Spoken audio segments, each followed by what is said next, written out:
Hello ಸ್ನೇಹಿತರೆ, ಎಲ್ಲರಿಗೂ ನಮಸ್ಕಾರಗಳು. ಎಲ್ಲರಿಗೆ ಇವತ್ತಿನ ಒಂದು ಹೊಸ ಅಪ್ಡೇಟ್ಗೆ ಸ್ವಾಗತ. ನಾನು ಸಂಗೀತ ಕಂಡರೆ ಯಾಕೆ ಉರಿ ಸಿಟ್ಟು ಮಾಡ್ತೇನೆ ಗೊತ್ತಾ? ಸತ್ಯ ಬಿಚ್ಚಿಟ್ಟ ಬಿಗ್ ಬಾಸ್ನ ವಿನಯ್ ಗೌಡ.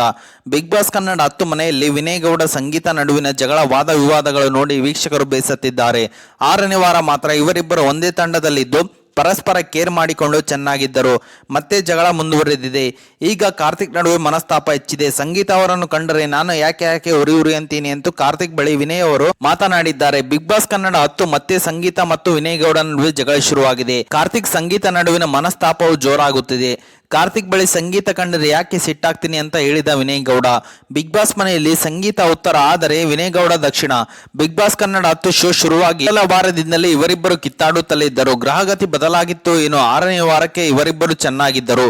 ಇದು ಇಡೀ ಕರ್ನಾಟಕಕ್ಕೆ ಶಾಕ್ ನೀಡಿದ್ದ ವಿಷಯವಾಗಿದೆ. ಈಗ ಮತ್ತೆ ಅವರ ಜಗಳ ಮರುಕಳಿಸಿವೆ. ಸಂಗೀತ ಕಂಡರೆ ನಾನು ಯಾಕೆ ಉರಿದು ಬೀಳ್ತೀನಿ ಅಂತ ವಿನಯ್ ಗೌಡ ಅವರು ಕಾರ್ತಿಕ್ ಮುಂದೆ ಹೇಳಿಕೊಂಡಿದ್ದಾರೆ. ಸಂಗೀತ ಹಾಗೂ ಕಾರ್ತಿಕ್ ನಡುವೆ ಮನಸ್ತಾಪ ಶುರುವಾಗಿದೆ. ಕಾರ್ತಿಕ್ ವಿನಯ್ ಗೌಡ ಚೆನ್ನಾಗಿರೋದನ್ನ ಸಂಗೀತ ಸಹಿಸುತ್ತಿಲ್ಲ. ವಿನಯ್ ಗೌಡ ಜೊತೆ ಕಾರ್ತಿಕ್ ಚೆನ್ನಾಗಿದ್ದರೆ ಅವರು ಹೊರಗಡೆ ಹೋಗ್ತಾರೆ ಅಂತ ಸಂಗೀತ ವಾದ ಮಾಡುತ್ತಿದ್ದಾರೆ. ಅಷ್ಟೇ ಅಲ್ಲದೆ ಕಿಚ್ಚ ಸುದೀಪ್ ಮುಂದೆ ವಿನಯ್ಗೆ ಕಾರ್ತಿಕ್ ಬಕೆಟ್ ಹಿಡಿಯುತ್ತಿದ್ದಾರೆ ಅಂತ ಕೂಡ ಹೇಳಿದರು. ಇದನ್ನೆಲ್ಲ ಕೇಳಿಸಿಕೊಂಡು ಕಾರ್ತಿಕ್ ಹೇಗೆ ಸುಮ್ಮನಿರುತ್ತಾರೆ?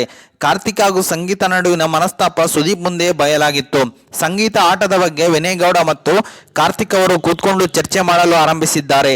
ಆ ವೇಳೆ ವಿನಯ್ ಅವರು ಸಂಗೀತ ಕಂಡರೆ ಯಾಕೆ ಇಷ್ಟ ಇಲ್ಲ ಅಂತ ಹೇಳಿದ್ದಾರೆ.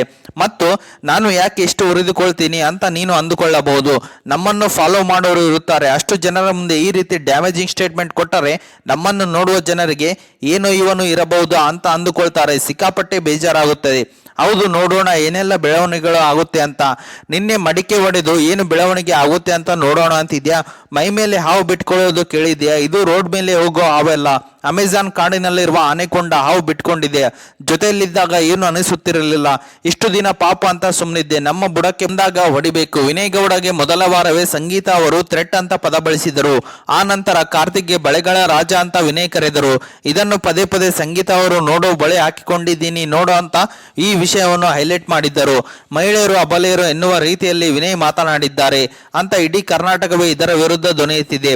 ಹರ ಮಹಾದೇವ್ ಧಾರಾವಾಹಿಯಲ್ಲಿ ನಟಿಸುವಾಗಲೇ ವಿನಯ್ ಸಂಗೀತ ಮಧ್ಯೆ ಮನಸ್ತಾಪ ಇತ್ತು.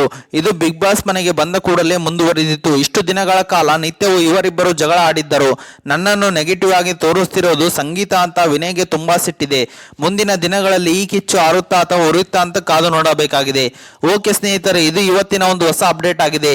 ಈ ಅಪ್ಡೇಟ್ ನಿಮ್ಗೆ ಇಷ್ಟ ಆಗಿದೆ ಅಂತ ತಿಳ್ಕೊಂಡಿದ್ದೀನಿ. ಈ ಅಪ್ಡೇಟ್ ನಿಮ್ಗೆ ಇಷ್ಟ ಆದರೆ ಸಣ್ಣದೊಂದು ಲೈಕ್ ಮಾಡಿ, ಶೇರ್ ಮಾಡಿ, ಕಮೆಂಟ್ ಮಾಡಿ ಮತ್ತು ಇದೇ ರೀತಿಯಾಗಿ ಹೆಚ್ಚಿನ ಮಾಹಿತಿಗಾಗಿ ನಮ್ಮ ಚಾನಲ್ ಅನ್ನು ಸಬ್ಸ್ಕ್ರೈಬ್ ಮಾಡಿಕೊಳ್ಳಿ ಗೆಳೆಯರೆ.